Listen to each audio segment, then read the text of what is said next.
Hello, good morning. Kaya hindi ta magpaulihe, syempre matilawan tagid dapat ang authentic Lapas Special Batchoy diri lang sa Coronadal City. Located ini sa may Manuel Rojas Street, kilid lang sa RCBC. Dira lang na dati sa may Marble Cable. Arang ilang mga presyo, kag syempre affordable manamit kag may extra sabaw pa. Ti ano pa ginahulat nyo, lakat na kamo diri kay ilang opening subong March 15. Sara gawakal-wakal na ko da while waiting no damo gid tao, so pasensya lang gid kong dugay. Pero wala pa man nadugayan, nag-abot gid man ang amon order. After 30 minutes waiting, ayan na siya.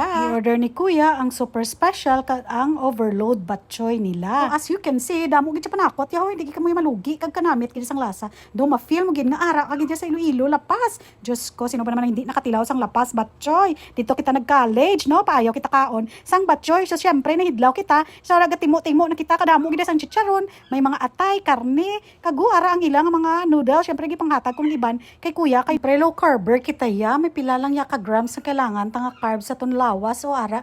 Kaya tag ko na kay Kuya ang mga pasta niya, mga noodles kay kanami to kadamdamo gid siya kabarato na damo pagid yang ilang nga servings kadto na kamo diri. Syempre nag-order pa si Kuya sa mga fries kag kung ano-ano pa ng mga empanada nila. Duha ka flavors ang ilang empanada, no? Ube kag ang isa tong yellow. Sara na angkab-angkab na tada isa lang ka angkab.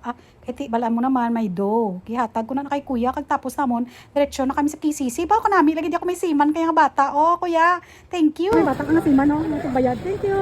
Love you, Koy. Ay, mari ka ito na bayad mo na. Bangga, punch-punch, lagi bakla na ko ni Kuya sang lemon juice. Oh, bako namin. Bet lang po. Thank you. Abot ko nga bata. Kat lang ko, lihi. Kaya ito na nauna nang dala ko ka. Kuya. Tayo kami nagparking kay puno gilang kay Sese. O siya, babuna. Thanks for watching.